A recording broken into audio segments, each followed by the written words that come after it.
video. I'm here again with Milo. This is day 5 of service dog training.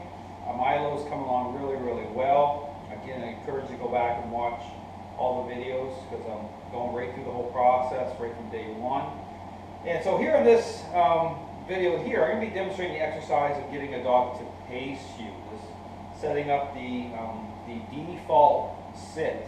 So the goal here is as Milo's owner is slowing down, Milo will automatically go into the sit position on his own without being told to sit. Okay, so because here again, it's all about generating a high level of focus. This is where you don't want a dog thinking they can start to move out in front, because it's all about maintaining a high level of focus on what the owner needs the dog to do. And so when a dog is trying to get out in front, that means they're trying to establish control, okay, typically, okay, they're trying to get in front. Because again, the whole issue is, again, it's about what I want the dog to do. So again, when I'm talking about, specific interaction the dog comes into agreement with, okay, very specific as to the messaging I'm sending, you can tell by way of how the dog is attempting to move certain ways to express a level of, again, control. So it's a type of power play. So again, the more agreeable dog is to, again, to what I want, which is, again, the context of what's reasonable, okay, the more the perceptions of the dog will change. So in this video, again, you're going to see me doing the pacing exercise. I'm going to be just doing like kind of a one-step type of interaction. The expectation is for Milo to really be patient, slow down, stop when I'm stopping, again, to create a high level of focus on me. Okay, I don't want his mind jumping ahead, saying, okay, I want to move faster. So this is where, again, speed can be a problem. Once a dog has a level of control, you start to move faster, the dog's mind is also jumping. Okay, you need to, once a dog has a level of control, the focus isn't on distance, okay? It's on, again, relationship. It's on, again, where the mind's traveling. Okay, so again, I'm really going to do a lot of just stopping, because again, on the next video after this one, you'll see me doing the same thing out onto the street. But again, I'll have my GoPro kind of on my neck, so it's going to be more kind of jumpy, the video. So here in this video, we kind of get a better, idea of how this sets up, okay, in this exercise. So again, I'm going to be moving here with Milo, stopping a lot. So again, as I move with him, okay, stopping, tapping the leash.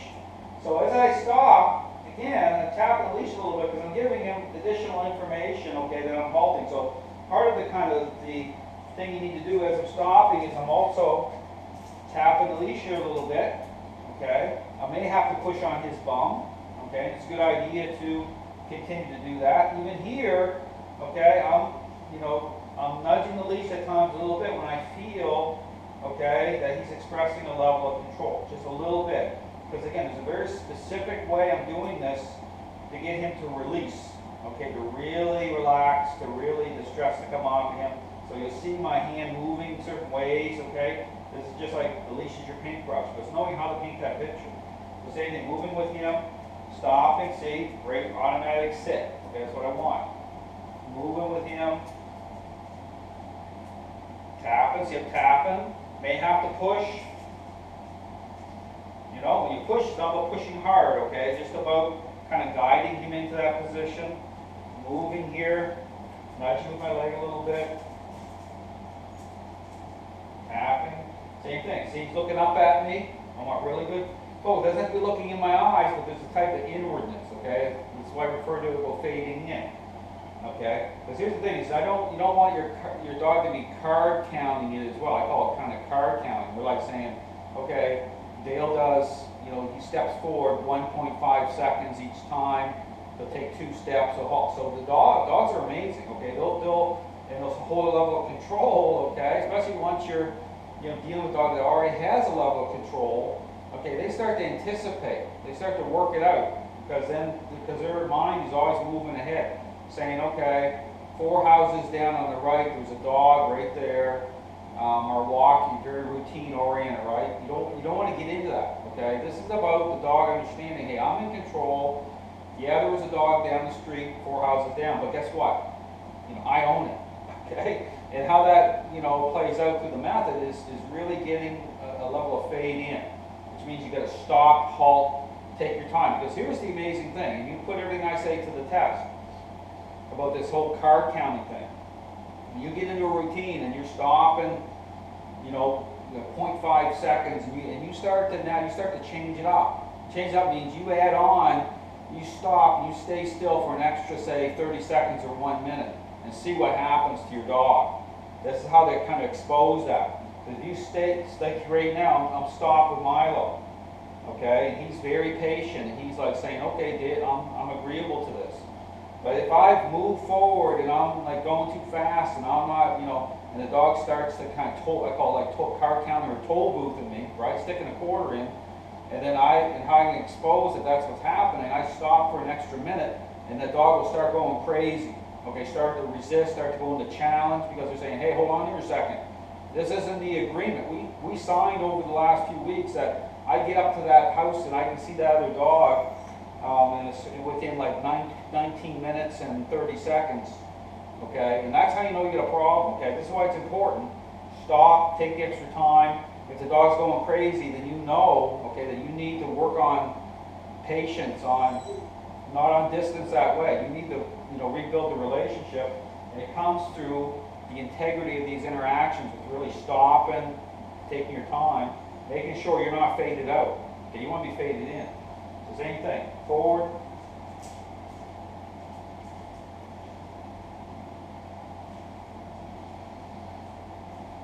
Because like I said, people will see me do things a certain way and really have no idea the depth. There's a lot going on, okay? When I'm doing certain things, it's by design, okay? When I'm stopping or I'm not moving a certain way or I'm really being, halting, okay, there's a reason for everything, okay? I know exactly what's going on. So just don't move for the sake of moving. See, responses get us in trouble. We assume things that aren't true. It's really about, again, starting to align yourself with an interaction-based approach, okay? Because here, this is about depth, okay? This is about, see how patient, Milo is very patient here, which is what I want, but I'm not petting on him, right? The reward comes through the fact that we're connected the right way, okay? It's relationship, okay? He's agreeable, I'm happy, I'm very happy, because it's depth, right? We're in harmony with each other. Now here's the thing, if he has a little dog behavior there, he's scratching, I'm not going to try to interrupt that. So he scratches a little bit here. I'll let him scratch here.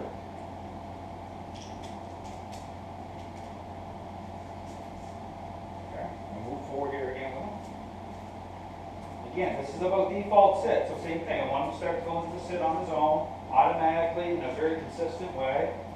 See, I'm moving here. Happens. See, giving them information to make it happen. Okay, this is how it sets up, right? Forward. See, he's in tune to my movements, right? I move forward, he just starts to go. I stop, he sits. It's the same thing. I stop quickly, I want him to sit again, right? But see, I'm tapping the leash here, see I'm vibrating the leash here a little bit.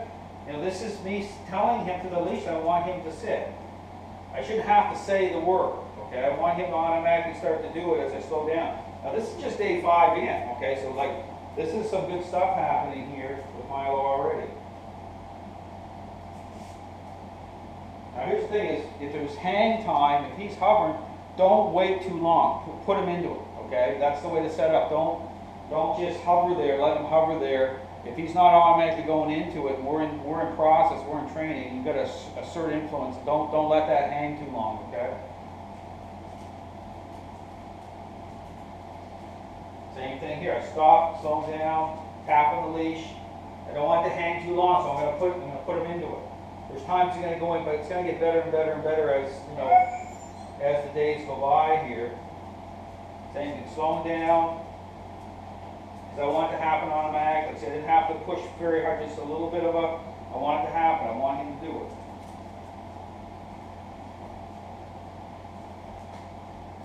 He did it right there. Great. Didn't have to touch him.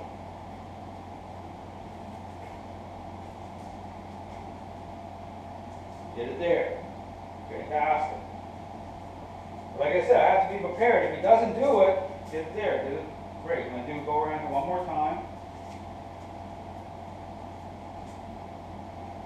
He's hanging a little bit, I'm going to do it.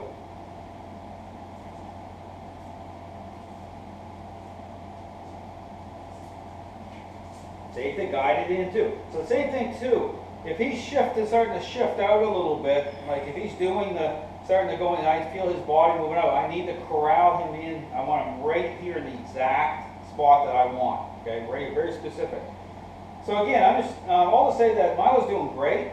You see him starting to default sit, but again, I'm going to be transferring this out onto the street on my next video. So you're not going to have as clear of a view, but that's a more challenging area. So again, I'm out there, more distractions, but it's the same principle applied. Just I want that default sit, which creates again a high level of focus on